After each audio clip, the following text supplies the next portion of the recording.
कक्षा 9 के मेरे प्रिय विद्यार्थियों, हिंदी की कक्षा में आपका स्वागत है। हम लोग मेरे संग की औरतें पाठ को पढ़ रहे हैं और पिछली कक्षा में हम लोगों ने पढ़ा कि लेखिका क्या कहती हैं कि हम 4 भाई बहनें हिंदी के हवाले हो गए, अर्थात हिंदी लेखन की दुनिया में हम लोगों ने प्रवेश किया, हिंदी में अपनी रचनाएं लिखने लगे। अब पाठ को आगे बढ़ाते हैं और पढ़ते हैं। लेखिका कह रही हैं हम 4 लिखते हैं और तमाम खानदान हमें पढ़ता है, यानी हम लिखने वाले 4 हैं और पूरा का पूरा हमारा जो खानदान है, कुनबा है, उसको, उन रचनाओं को वो लोग पढ़ते हैं। मेरी ससुराल में मुझे कोई नहीं पढ़ता, यानी उनके ससुराल वाले उनकी रचनाओं को नहीं पढ़ते हैं। इसका फायदा भी है। क्या फायदा है? इस तथ्य को हजम करने में मुझे काफी वक्त लगा। लेखिका क्या कह रही है कि इस बात को पचाने में मुझे समय लगा कि मेरे ही घर वाले, यानी मेरे ससुराल वाले ही मेरी रचनाओं को नहीं पढ़ते।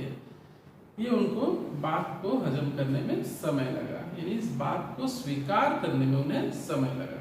लेकिन बाद में उन्हें पता चला क्या कि इसके फायदे भी हैं। क्या फायदे हैं? फिर इसके फायदे भी नजर आने लगे। कम से कम घर के भीतर तो मुझे हिंदी आलोचना बुद्धि से 2-4 नहीं होना पड़ा। चलो अच्छी बात है, पढ़ते नहीं है इसलिए आलोचना भी नहीं करते हैं। घर में कम से कम आलोचना से बच जाती हूँ, वरना बाहर तो जो आलोचक है, जो समीक्षक है, वो तो रचनाओं की आलोचना और समीक्षा करते ही हैं। घर में सुरक्षित हूँ, घर में मुझे हिंदी आलोचना से 2-4 होना नहीं पड़ता।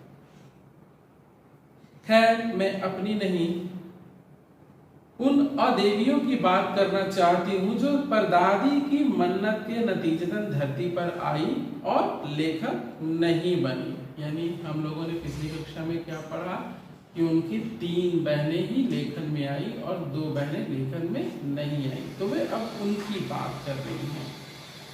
जो बनी उन्हें सांस लेने की जरूरत कुछ ज्यादा हो, समझ में आता है। जैसे मेरे पिताजी ने एक बार मंजुल से कहा था, कोई दम नहीं घुटता, सांस लेने की जरूरत ही ज्यादा है। पर यहाँ तो हम शेर, तो गैर लेखिका बहनें सवा शेर थी।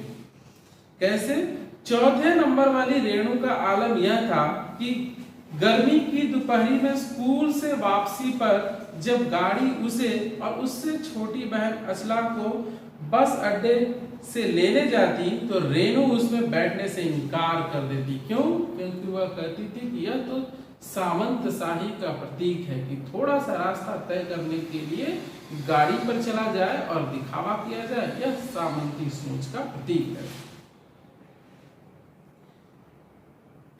इनकार कर देती। उसका कहना था कि यूं थोड़ा सा रास्ता गाड़ी में बैठकर तय करना सामंत शाही का प्रतीक है। जैसा कि मैंने कहा, जो शायद था, यह सत्य भी है कि थोड़ी सी दूरी तय करने के लिए गाड़ी की क्या आवश्यकता है। ईश्वर ने हमें पैर दिए हैं, पैरों की सहायता से हम लोग यात्रा, पहले जब गाड़ियां नहीं थी तो लोग पैदल ही सफर करते थे, लेकिन नहीं, थोड़ा सा भी सफर करना है तो गाड़ी में ही सफर करेंगे। यह दिखावा है, यह ढोंग है, यह सामंत शाही का प्रतीक है।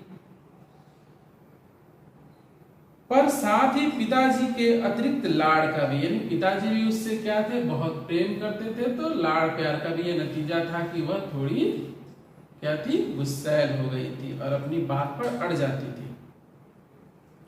और रसोइये को खाना खिलाकर जल्दी फारिग, फारिग का अर्थ होता है निश्चिंत, तो जल्दी फारिग करने की लाचारी का भी। माँ तो सब चीजों से उदासीन रहती थी, पर पिता काफी कूड़ते भूनते जब देखते कि अचला गाड़ी में बैठी चली आ रही और रेणु पीछे पीछे पसीने से तरबतर खर्रामा खर्रामा, यानी धीरे धीरे चली आ रही है। यह देखकर पिताजी काफी क्रोधित होते थे, कूड़ते थे, लेकिन कहाँ सुनने वाली थी रेणु।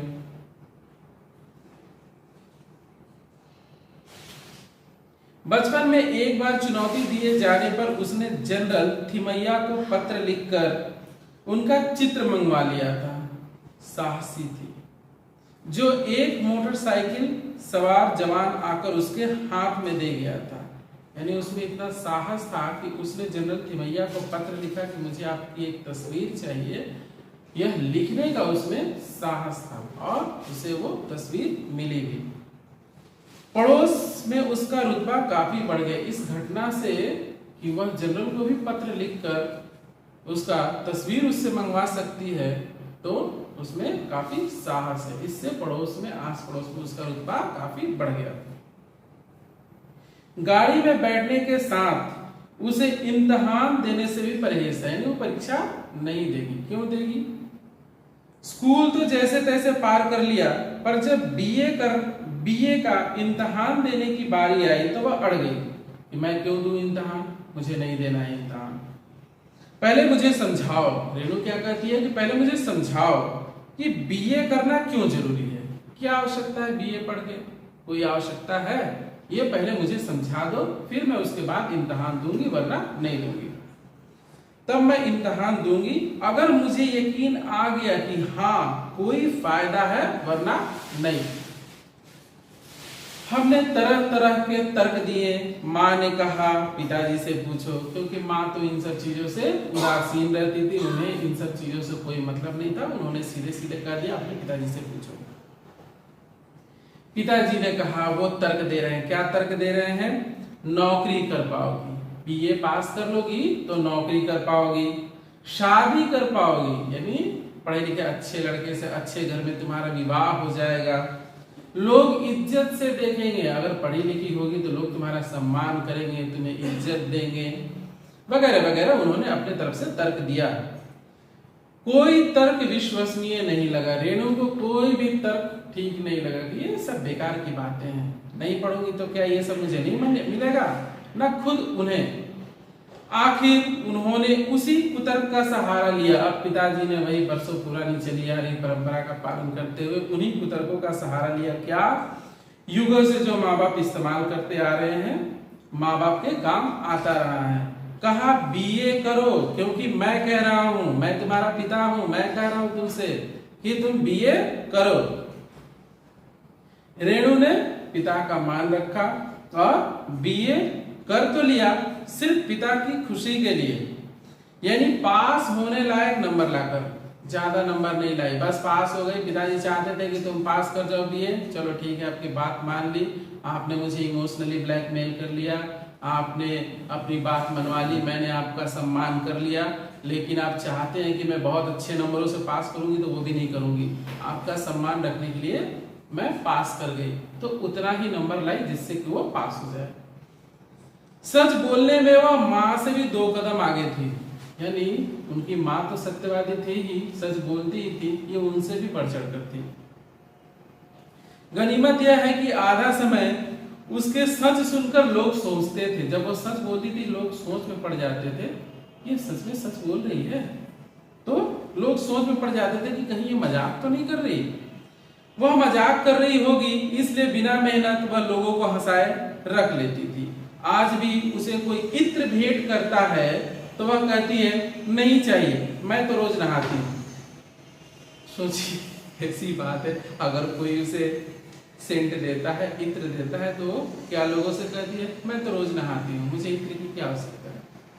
तो अगली कक्षा में जब हम लोग मिलेंगे तो और पढ़ेंगे और जानेंगे।